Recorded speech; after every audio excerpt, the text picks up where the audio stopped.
Look, let's say you're socially anxious. Okay, so what happens when you're socially anxious? You go to a party, your heart's beating. Why? The party is a monster. Why? Because it's judging you.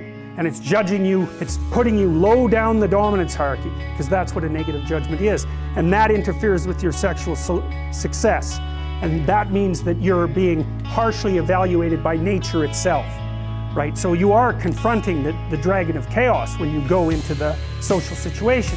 And so what do? You're like this, right? You hunch over, and that's low dominance. I'm no threat. It's like, well, that's not going to get you very far. You know, but that's a logical thing to do in the face of a tyrant. So I'm no threat. You know, you look at the king and you're dead. I'm no threat. I'm hunched over. And then what's happening internally? What are people thinking about me? What are people thinking about me? Am I looking stupid? Am I looking foolish? Geez, I'm awkward. I hate being here. Man, I'm sweating too much. It's all internalized, right? It's all self-focused. The eye isn't working. What do you tell people? Don't stop thinking about yourself, because you can't. It's like, don't think of a white elephant. White elephant, white elephant, white elephant. You can't tell someone to stop thinking about something because they get caught in a loop. What you do with socially anxious people is you say, look at other people. Look at them, right? Why? Because if you look at them, you can tell what they're thinking.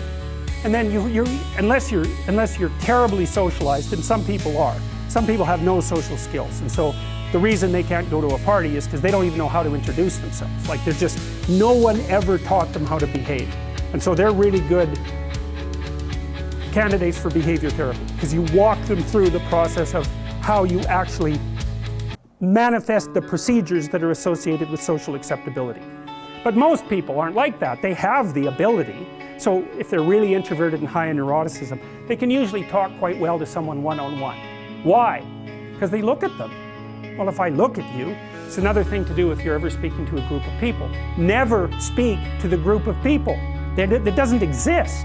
You talk to individuals, and then they reflect for you the entire group, because they're all entrained.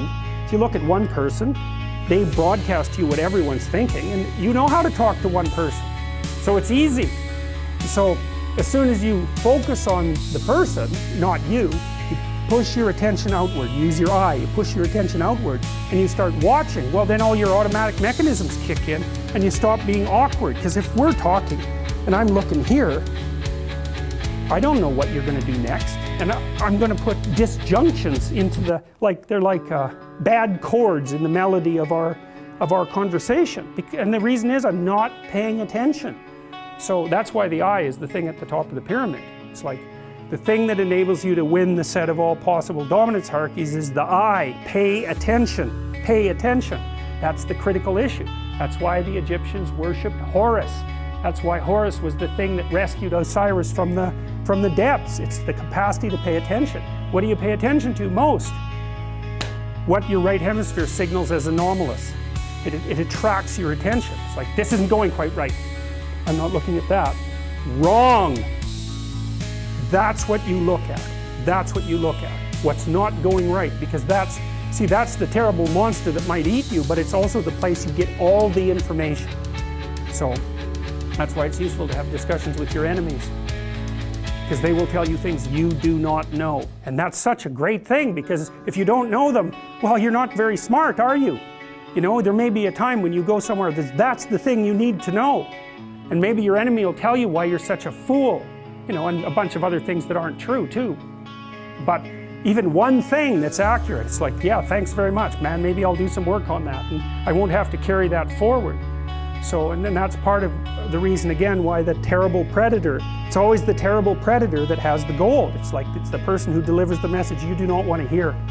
So it's rough, but it doesn't matter. Life is rough.